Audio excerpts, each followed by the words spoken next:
I'm here with Josh Fox, director of Gasland, who was recently arrested at a House hearing on hydraulic fracturing. Josh, thanks for taking the time to speak with us. Do you want to walk us through what happened on Wednesday?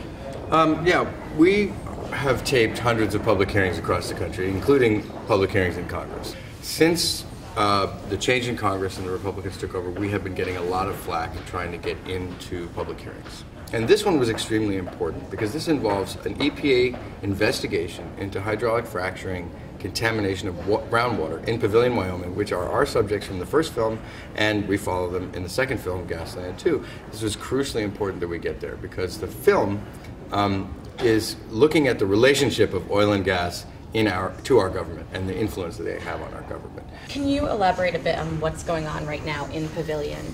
You spoke to John Fenton. What's the situation there? Well, John and I and the other residents of Pavilion are very good friends at this point. Several years ago, 2007, 2008, they had a real problem with groundwater contamination. Lewis Meeks' water well became foul-smelling. He could light the water on fire. It smells like turpentine, like paint thinner. Literally, his water coming out of the ground smells like paint thinner. And you can watch this in Gasland, the first Gasland. And then he tried to drill another water well, and it exploded with natural gas. There's drilling all over the place. John has something like 24 gas wells on his property. You can see like 20 of them just from his front porch. What's happened now is EPA, very significantly, has ruled that they have 50 times the level of benzene in the groundwater, benzene, a carcinogen. There's no acceptable level of benzene in groundwater, period. But they have 50 times the level that's established in the ground. And very significantly, EPA this time around has said fracking is the likely cause. And that is a landmark moment. And so where is President Obama in all of this? Recently, his State of the Union address on fracking and natural gas support.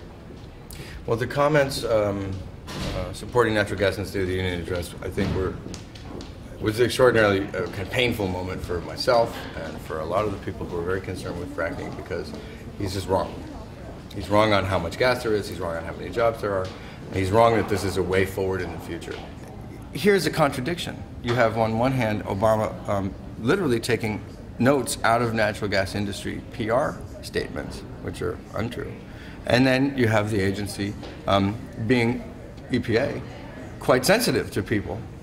So who knows what's going on here? I feel like we are a little bit in the era of the political dog whistle, where you kind of have to take cues from someplace and you're never really sure what a policy is until it lands on you. Thanks so much for taking the time to speak with us today, Josh. All right. Bye. Okay.